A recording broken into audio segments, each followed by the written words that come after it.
যে সমস্ত নারী এই চারটা কাজ করবে, এই চারটা কাজের গ্যারান্টি দিবে, তাদেরকে জান্নাতের 8টা দরজার গ্যারান্টি দেয়া হবে। লালমনিরহাটের জেলা স্টেডিয়ামে আমার প্রিয় মায়েরা বোনেরা, আপনাদের জন্য একটা হাদিস বলে শেষ করব। বিশ্বনবী বলেন, আমার মায়েরা খেয়াল করে শুনুন, বিশ্বনবী আপনাদের উদ্দেশ্য করে বলেন, আল মারআতু ইযা সাল্লাত খামসাহা ওয়া সামাত শাহরাহা হাফিজাত ফুরুজাহা আতাআত বা'লাহা ফালতাদখুল মিন আইয়ি আবওয়াবিল জান্নাতি শাআত। বিশ্বনবী বলেন, ও রমণীরা, ও নারীরা, যে সমস্ত নারী এই চারটা কাজ করবে, এই চারটা কাজের গ্যারান্টি দিবে, তাদেরকে জান্নাতের 8টা দরজার গ্যারান্টি দেয়া হবে।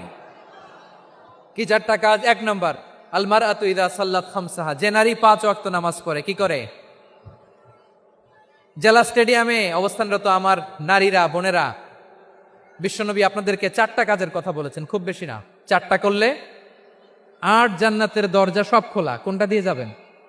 যেটা দিয়ে মনে চায়। 1 নাম্বার 5 ওয়াক্ত নামাজ। আমার বোনেরা জোহরের নামাজ পড়তে পড়তে এটা আসরে নিয়ে যায়, আসর পড়তে পড়তে এটা মাগরিবে নিয়ে যায়। এরকম আছে না নাই?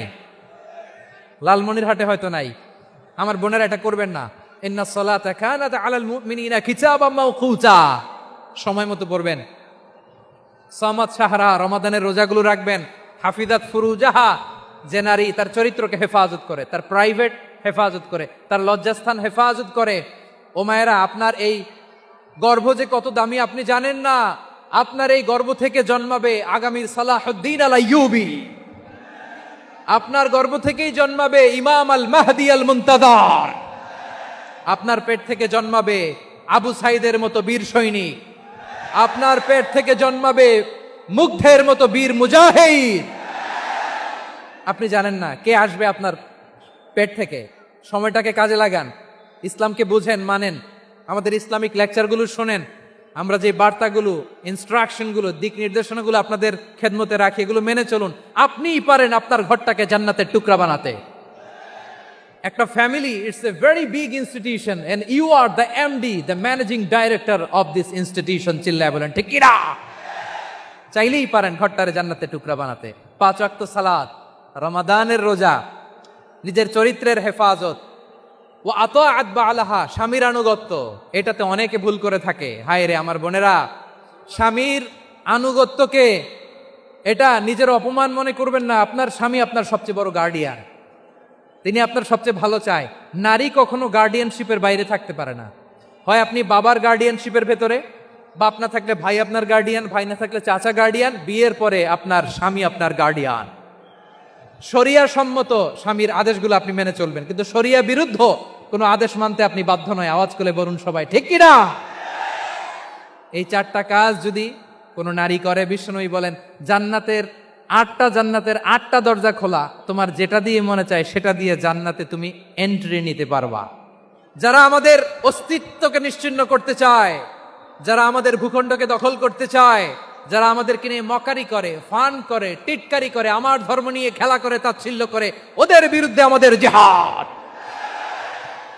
সাধারণ মুসলিম আমাদের শত্রু নয়।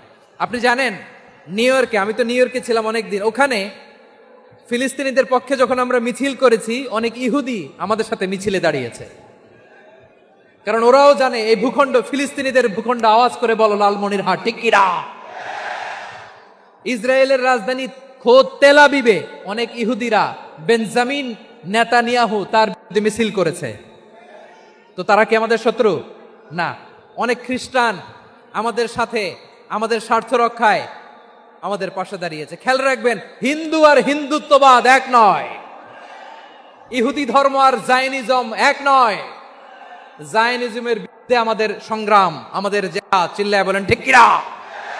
এই যে ফিলিস্তিনের ভাইয়েরা, তারা তাদের স্বাধীনতা সংগ্রামের জন্য লড়াই করছে, করে যাচ্ছে, আমরা এটাকে সমর্থন জানাই। চিল্লায় বলো ঠিক কিনা? কাশ্মীরের ভাইয়েরা স্বাধীনতার জন্য সংগ্রাম করছে, আমরা সেই সংগ্রামকে সমর্থন জানাই। আওয়াজ করে বলো ঠিক কিনা? যারাই আমাদের ইসলামকে নিশ্চিহ্ন করতে চায়, তাদের বিরুদ্ধে আমাদের সংগ্রাম। আওয়াজ করে বলতে হবে ঠিক কিনা? ওই সমস্ত দুর্বৃত্তদের সাথে আমাদের কোনো সম্পর্ক নাই। আমরা যদি ঐক্যবদ্ধ থাকতে পারি, ওই দুর্বৃত্তরা চান্স পাবে না। আমরা ঐক্যবদ্ধ থাকতে রাজি আছি। লালমনিরহাটের ভাইয়েরা, আমরা ঐক্যবদ্ধ থাকলে ওই দুর্বৃত্তদের কালো হাত ভেঙে দিতে আমাদের সময় লাগবে না। তাদের কালো হাত ভেঙে দিতে রাজি আছে মুসলমান? কারা কারা রাজি? দু হাত তুলে দেখাও। আমার প্রাণ প্রিয় লালমনিরহাটের ভাইয়েরা, শত্রু কাফের আর অশত্রু কাফেরের মধ্যে পার্থক্য আছে না নাই? আবু তালেবও মুশরিক, আবু জাহেলও মুশরিক, কিন্তু দুই মুশরিকে পার্থক্য আছে না নাই? আবু তালেব নবীর চাচা, মুশরিক, মারা গিয়েছে মুশরিক অবস্থায়, কিন্তু আজীবন আমার নবীকে আগলে রেখেছে, আমার নবীকে সাপোর্ট করেছে, ভালোবেসেছে। আবু জাহেলও মুশরিক, মারা গিয়েছেও মুশরিক হিসেবে, আজীবন আমার নবীর বিরুদ্ধাচারণ করেছে। আবু জাহেলের শক্তি, সামর্থ্য, স্ট্র্যাটেজি, প্ল্যান সব আমার নবীর বিরুদ্ধে ছিল। এই আবু জাহেলের কারণে একটা দিন শান্তিতে আমার নবী মক্কায় ঘুমাতে পারে নাই। চিল্লায় বলেন ঠিক কিনা? এজন্য রব্বুল আলামিন বলেন, লা ইয়ানহাকুমুল্লাহু আনিল্লাযীনা লাম ইউকাতিলুকুম ফিদ-দীনি ওয়া লাম ইউখরিজুকুম মিন দিয়ারিকুম আন তাবাররুহুম ওয়া তুকসিতু ইলাইহিম ইন্নাল্লাহা ইউহিব্বুল মুকসিতিন। আল্লাহ বলে, গোলামেরা শোনো শোনো, যে সমস্ত অমুসলিম তোমাদের সাথে ধর্মযুদ্ধে লিপ্ত হয় না, তোমাদের বিরুদ্ধে যে সমস্ত অমুসলিম অস্ত্র ধরে না, যে সমস্ত অমুসলিম তোমাদেরকে তোমাদের জন্মস্থান থেকে, ভূখণ্ড থেকে তাড়িয়ে দেয় না, তাদের সাথে ভালো আচরণ করতে আমি আল্লাহ নিষেধ করি নাই। তাদের সাথে সদাচরণে কোনো নিষেধাজ্ঞা নাই, বরং তাদের সাথে সদাচরণ করো, এটাই আমি আল্লাহ চাই। তাহলে আমার যে অমুসলিমরা আমাদের সাথে শত্রুতা করে না, তুচ্ছতাচ্ছিল্য করে না, আমাদের ভূমি থেকে আমাদেরকে উচ্ছেদ করতে চায় না, আমাদের বিরুদ্ধে অস্ত্র ধরে না, ওই অমুসলিম ভাইদের সাথে আমাদের কোনো দ্বন্দ্ব আছে? কোনো বিরোধ আছে? বরং আছে ভালোবাসা। বরং আছে কি? এই ভালোবাসা দিয়েই আমরা বিশ্ব জয় করব। রাজি আছে মুসলমান? আমাদের পুঁজি ভালোবাসা। আমাদের পুঁজি কি? এবার আওয়াজ করে বলেন, আমার এই পুরো আলোচনা থেকে the religious coexistence, peaceful coexistence, শান্তিপূর্ণ সহাবস্থান, কমিউনাল হারমোনি, এই সাম্প্রদায়িক সম্প্রীতি, এই আলোচনা থেকে কি বুঝলেন? ইসলাম কি ন্যারো মাইন্ডেড না ব্রড মাইন্ডেড? এই ব্রড মাইন্ডেড হৃদয় নিয়ে, ভালোবাসা দিয়ে আমরা বিশ্ব জয় করতে চাই। রাজি আছেন? আল্লাহ কবুল করুক। আমরা সবাই পড়ি আমিন। আমরা এখানে লালমনিরহাটের সোহরাওয়ার্দী ময়দানে আজকে যেমন একত্রিত হতে পারলাম, আল্লাহর জান্নাতেও যেন একত্রিত হতে পারে। আল্লাহ তুমি তৌফিক দান করো।